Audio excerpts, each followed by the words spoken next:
Good evening. Bihar exam channel में आप सभी का स्वागत है। आज हम पढ़ने वाले हैं ज्योग्राफ़ी और ज्योग्राफ़ी में हम पढ़ने वाले हैं कि दृष्टि के ज्योग्राफ़ी के नोट्स पढ़ने वाले हैं।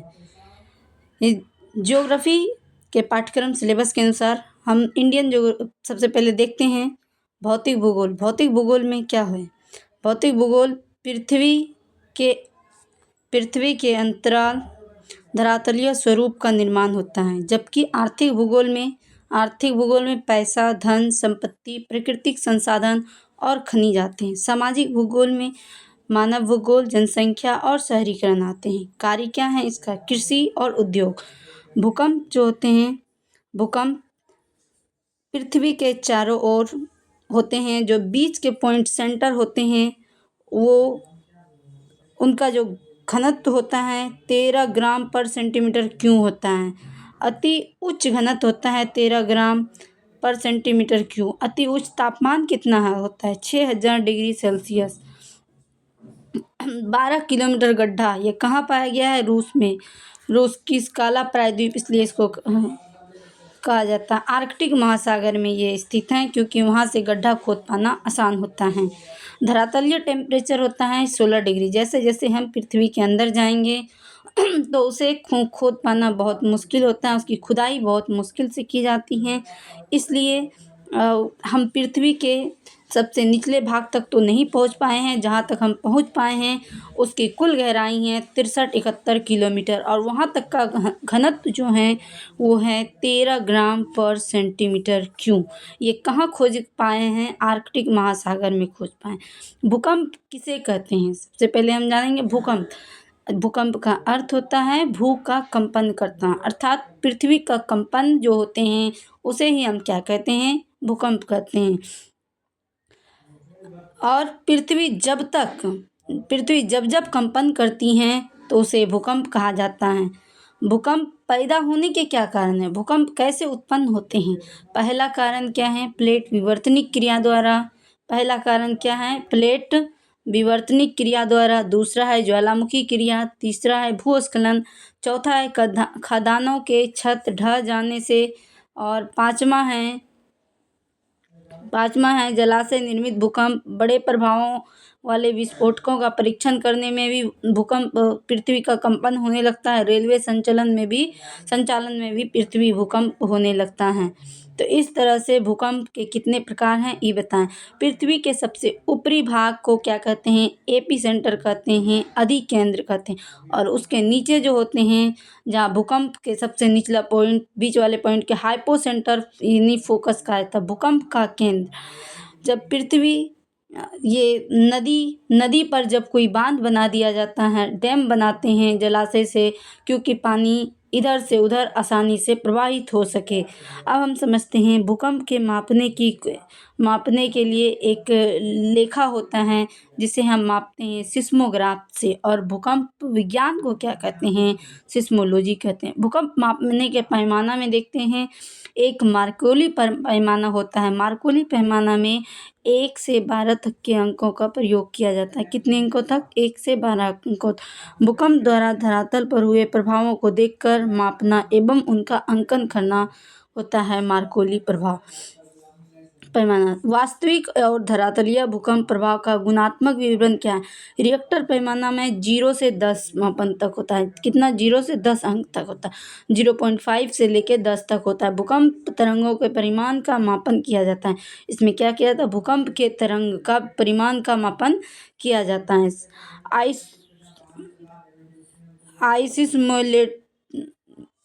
आइसोसिस मेलाइन यानी सम भूकंप रेखा किसे कहते हैं? समान भूकंप तीव्रता वाले स्थान बिंदुओं को जोड़कर बनाई गई रेखा है। मतलब समान तीव्रता वाले भूकंप को जोड़कर बनाई गई रेखा को क्या कहते हैं? सम भूकंप मापी रेखा। भूकंप की तरंग अधिक घनत्व वाले चट्टान से होकर तीव्रता से गुजरती हैं, जबकि कम घनत्व वाले चट्टान से होकर गुजरती हैं तो वेग इसका क्या होता है? घट जाता है। क्या होता है? घट जाता है। दूसरा है सभूकंप रेखा। क्या है? सभूकंप रेखा एक ऐसी रेखा जो जो उन बिंदुओं को जोड़कर बनाई जाती हैं जहाँ का भूकंप अनुमान एक समान होता है, उसे क्या कहते हैं? सहभूकंप रेखा। तो भूकंप को मुख्यतः 5 जोन में बांटा गया है। भूकंप पहला जोन, दूसरा जोन, तीसरा, चौथा, इस तरह से भूकंप से सुरक्षित क्षेत्र। वर्तमान में इस जोन में भारत का कोई भी क्षेत्र सुरक्षित नहीं है। भूकंप का जोन नंबर 5 में। अब देखिए 1 में 26 जनवरी 2001 के भुज शहर में भूकंप के बाद नहीं रहा, भुज शहर में भी भूकंप आ गया। 5वां जोन में भूकंप के सर्वाधिक प्रभावित क्षेत्र उत्तराखंड का उत्तरी भाग, हिमाचल प्रदेश का पश्चिमी भाग, कश्मीर के घाटी, उत्तरी मध्यवर्ती बिहार, संपूर्ण उत्तर पूर्व भारत, कच्छ, करन, अंडमान निकोबार द्वीप समूह में भी 5 जोन में आते हैं। चौथा जोन में भूकंप के सर्वाधिक प्रभावित क्षेत्र शेष बच जाते हैं। उत्तराखंड, जम्मू कश्मीर, आधा उत्तरी बिहार, उत्तर प्रदेश का नेपाल का सीमावर्ती क्षेत्र, दक्षिण के आसपास के क्षेत्र, उत्तरी पंजाब और उत्तरी हरियाणा का क्षेत्र आता है। संपूर्ण सिक्किम, दक्षिण पूर्वी पश्चिम बंगाल, गुजरात और उत्तर सीमावर्ती और पश्चिम तटीय मैदान और गोवा भी आता है इसमें शामिल। सेकेंड और थर्ड जोन में शेष भारत क्षेत्र इसके अंतर्गत आता है। भूकंपीय तरंगे मूल रूप से 3 प्रकार के होते हैं: प्राइमरी तरंग, सेकेंडरी तरंग और लॉन्ग वेव होते हैं। प्राइमरी तरंग इसको कहते हैं, इसकी गति तीनों तरंगों के में सर्वाधिक होती हैं। यह तरंग 8 से 10 किलोमीटर की गति में चल सकती हैं। यह तरंग ध्वनि तरंगों के जैसा चलती हैं, अर्थात ये तरंग जो होते हैं अनुदैर्ध्य तरंग होते हैं। यह तरंग ठोस, द्रव, गैस तीनों माध्यमों से होकर चल सकती हैं।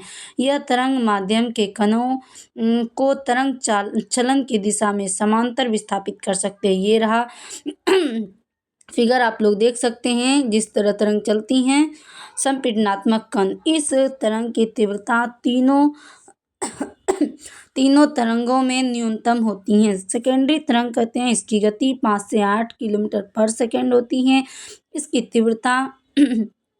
इसकी तीव्रता प्रारंभिक तरंग से अधिक होती हैं। यह तरंग प्रकाश तरंगों के जैसे चलती हैं। इस प्रकार चलने वाली तरंग को अनुप्रस्थ तरंग कहा जाता है। यह तरंग माध्यम के कणों को तरंग चलन दिशा के लंबवत विस्थापित करती हैं। तो देखिए ये तरंग चल रही हैं, ये दोनों लंबवत दिशा में। ये इस फिगर के माध्यम से आप लोग समझ सकते हैं कि तरंग किस तरह से लंबवत दिशा में चल रही हैं।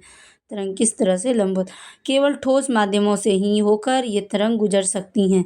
पी और एस दोनों ही तरंगों को पृथ्वी के आंतरिक या पिंड तरंग कहा जाता है, क्योंकि दोनों तरंगे भूकंप मूल के पृथ्वी धरातल के मध्य गति करती हैं। देखिए ये जो तरंग है ये मध्य से गति करती हैं, इसलिए इसको क्या कहते हैं? धरातलीय तरंग।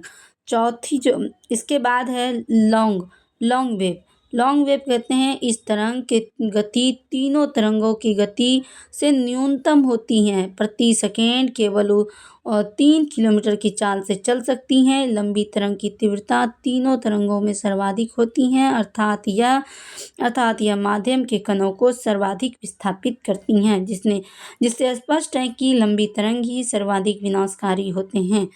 तो सबसे अधिक विनाशकारी कौन से तरंग होते हैं? लंबी तरंग होते हैं। लंबी तरंग धरातल के समांतर चलती हैं, इसलिए इसे धरातलीय तरंग भी कहा जाता है। देखिए ये धरातल है और जब ये धरातल के सापेक्ष चलती हैं, धरातल के अनुसरण में चलती हैं, तो उसे क्या कहते हैं? धरातलीय तरंग कहते हैं। भूकंपीय तरंग ही पृथ्वी के आंतरिक संरचना की जानकारी प्राप्त करने के लिए सर्वाधिक विश्वसनीय स्रोत हैं। यदि हम भूकंप से हम क्या करते हैं? पृथ्वी की आंतरिक संरचना कैसी है उसका अध्ययन कर पाते हैं। तो हम इस चैप्टर में देखें कि पृथ्वी में भूकंप किस प्रकार से आते हैं, कैसे हम जानते हैं, और पृथ्वी के अंदर में क्या क्या चीज़ मौजूद हैं, इसका पता हम लगा लें। अब नेक्स्ट क्लास में हम ज्योग्राफी के अगले चैप्टर को पढ़ेंगे।